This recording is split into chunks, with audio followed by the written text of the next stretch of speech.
Hi dear friends and subscribers, welcome to the Cricket Happening Show once again. In this Cricket Happening Show, well, we have some international cricket coming up. So today, probably one would say 7-8 hours down the line, we will have New Zealand and West Indies getting on into the final one-day international of the series. And as you all know, this one-day international series has been absolutely rain-marred. West Indies have had lots of injury problems. Their problems still continue. And well, for West Indies, one thing would be that if at all they could actually square the series. Right now, the series is one-day international series stands at 2-1. With this is the final one-day international, which is going to be played at Seddon Park in Hamilton.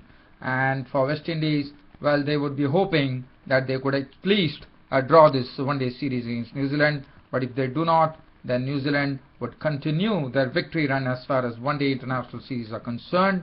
As you know, they did well against South Africa. They did well against England. In fact, they went on to win against South Africa and England, and then they drew with Sri Lanka, as you would remember. So that is. So I'll be doing a brief preview of this particular one-day international match, which is coming up at Seddon Park in Hamilton first, and then there is the second Test match, which is going to be starting tomorrow, and that is going to be between Pakistan and Sri Lanka. This will be the second Test match, which will be starting tomorrow at the Dubai Cricket Ground, and Dubai predominantly has helped the spinners a lot, and Saeed Ajmal has taken a lot of wickets. In fact, he has taken 34 wickets in Dubai, I'm told. So well, we'll have a very good match. We already know that the first Test match was pretty interesting, with a lot of seesawing going on, and Sri Lanka finally managing to put pressure on Pakistan, even though Pakistan took a 179-run lead. But Sri Lanka still were the victors. Still they could manage a draw as far as the first Test was concerned.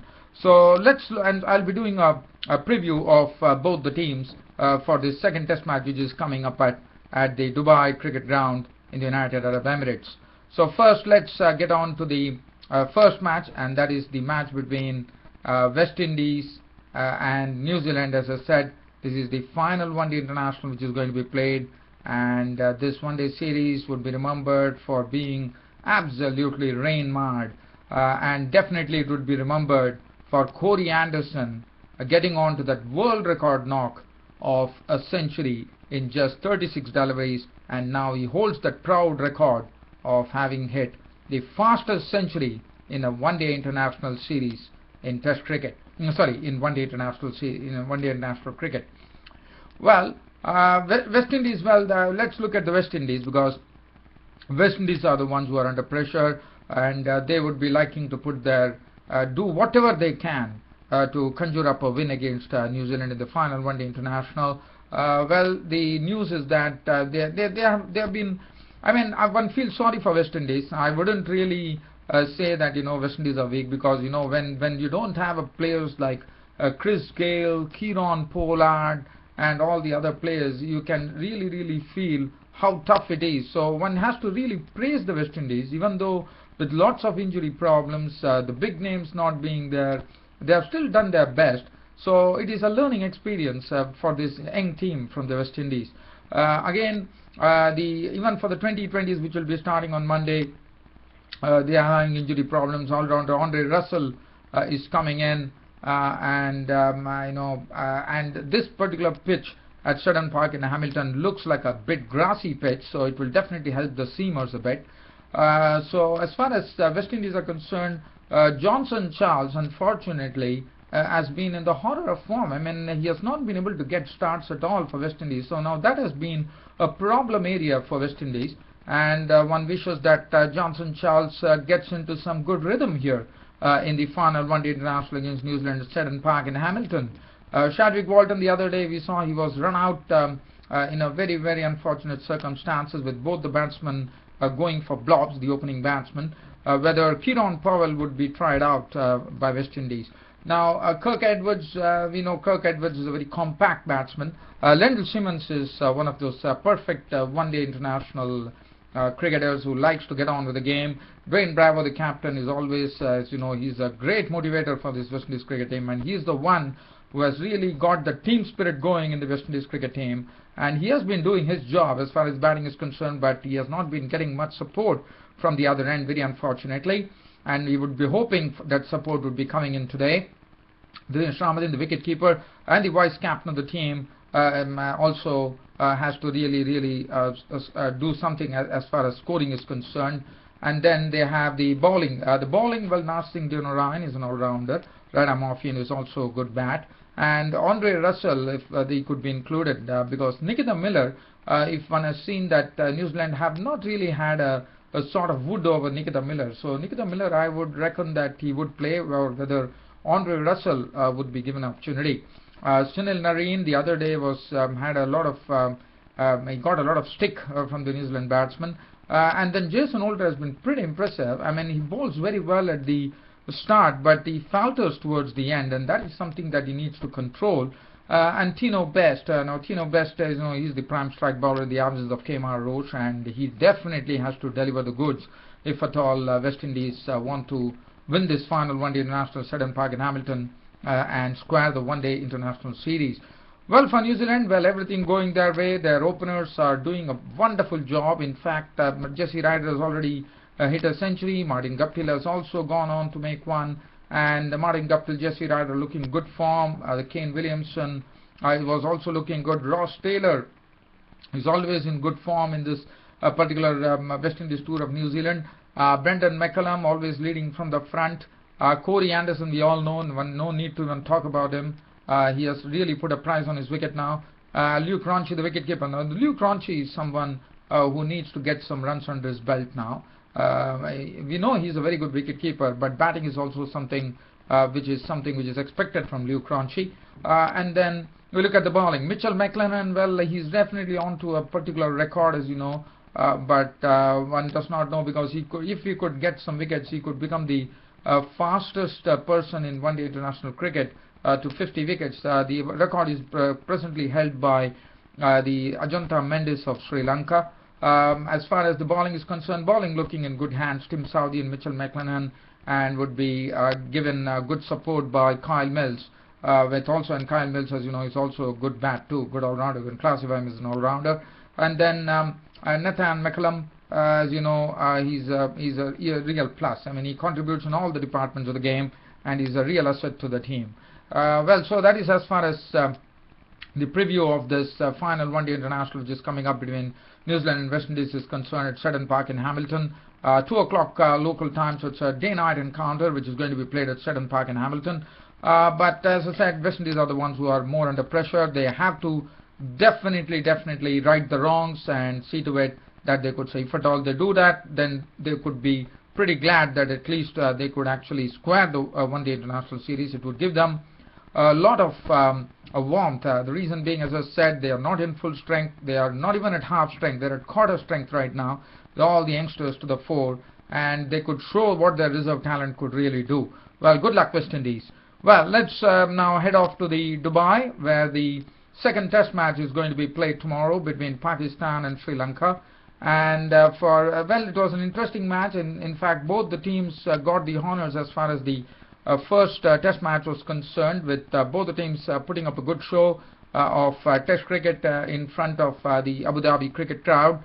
As far as Dubai is concerned, well, Dubai, just talking about Dubai, well, it is a pitch which has definitely helped the spinners in the past. So one would be hoping that Saeed Ajmal, who has had a great record as far as Dubai is concerned, he really loves that ground.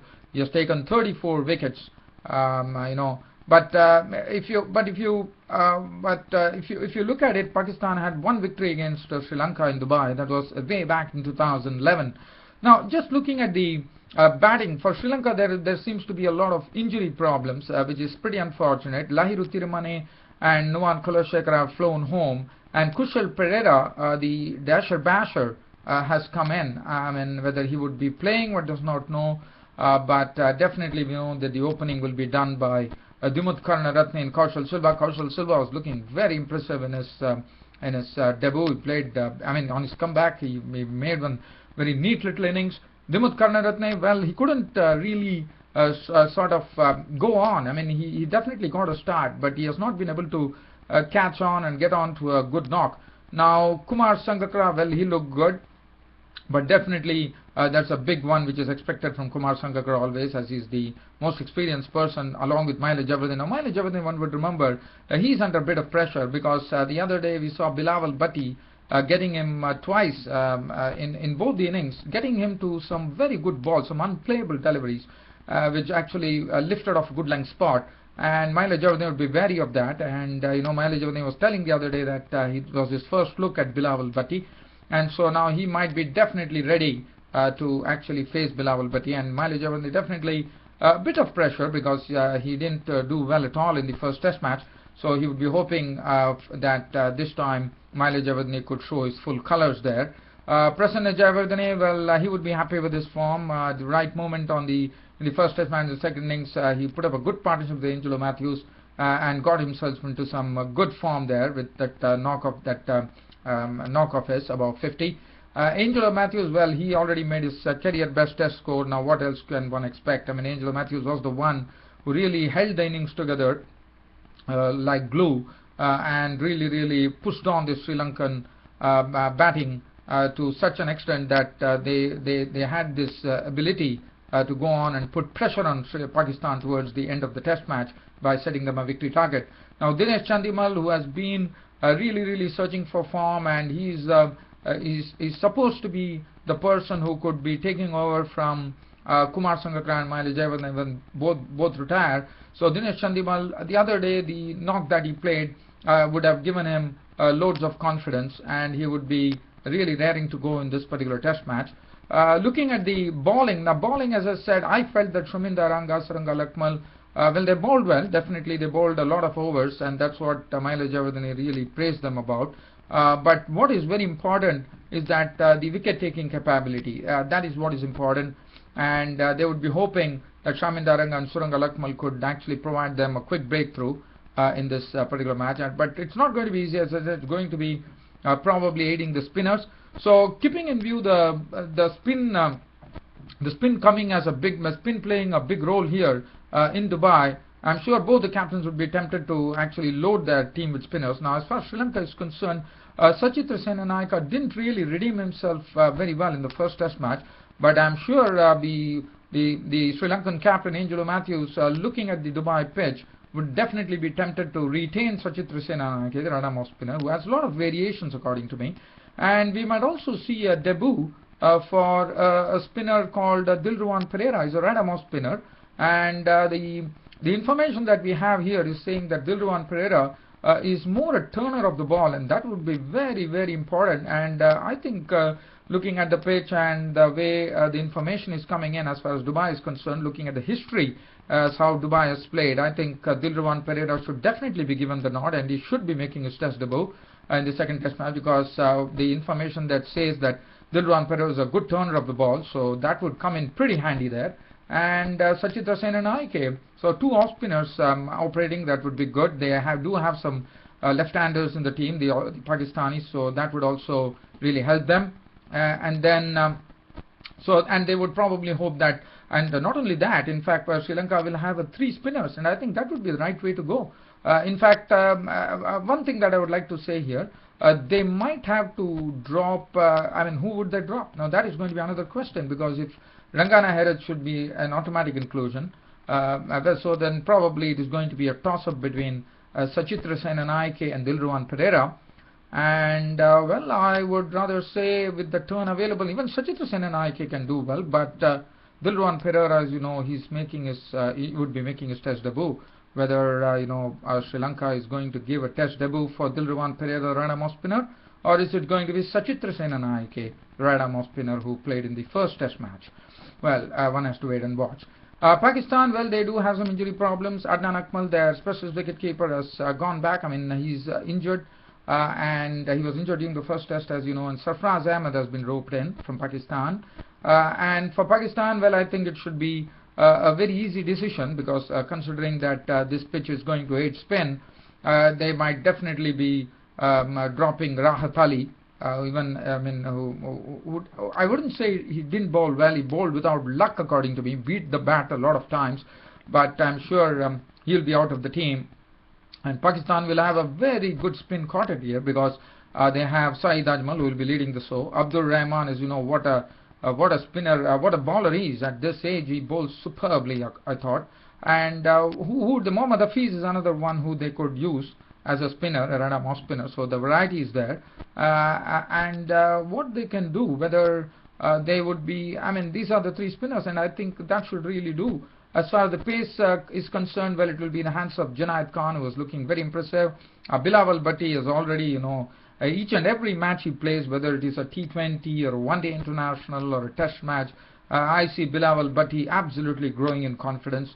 And, you know, he would be really raring to go because after getting those two prize wickets of Mahela Jayawardene in his very first test match on test debut, that could be a real dream for a bowler. And Bilawal Bhatti was the one who did it. Batting, well, batting is in some great hands for Pakistan. They are looking absolutely settled. Yes, they do have one concern at the top of the order, that Khurram Manzoor has not been really delivering for Pakistan for all the limited opportunities he has got. So Shan Masood, one would remember, he played against South Africa and looked very impressive too. He's a left-handed batsman, so he might be the perfect answer for that. So Pakistan might have two openers in Ahmed Shahzad and Shan Masood. Mohammad Hafiz has already hit form. Yunus Khan, Musbah ul Haq, both have hit centuries, so they are in pink form. I mean, both of them are in pink form. Whether Asad Shafiq will be coming into the team, and probably that's a possibility. I mean, who would they drop? I mean, so Asad Shafiq, well, so Asad Shafiq definitely played in the first test match, so it's an automatic inclusion. So this should be the team composition, but as said, but it seems that there is some grass which is left in the pitch. That's what the information which is coming in. And but looking at the history, as I said, both the captains are feeling that spin would be the key, and one wouldn't be surprised if the spinners get a lot of wickets on this particular pitch in Dubai. So that brings an end to my preview of both these matches. So one match which is coming up today, New Zealand versus West Indies. Tomorrow we have Pakistan and Sri Lanka. In fact today, but after you know, New Zealand are the ones who would be seeing the morning first. As you know, it would be 8 January in New Zealand, and you know, in Dubai, United Arab Emirates, it would be later.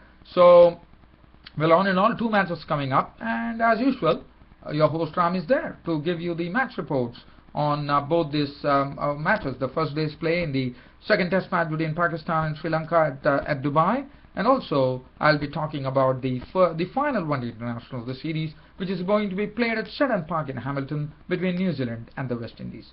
Well, that concludes my cricket happening show for today. Hope you all enjoyed it. This is your host Ram, returning you back to the studios. Thank you.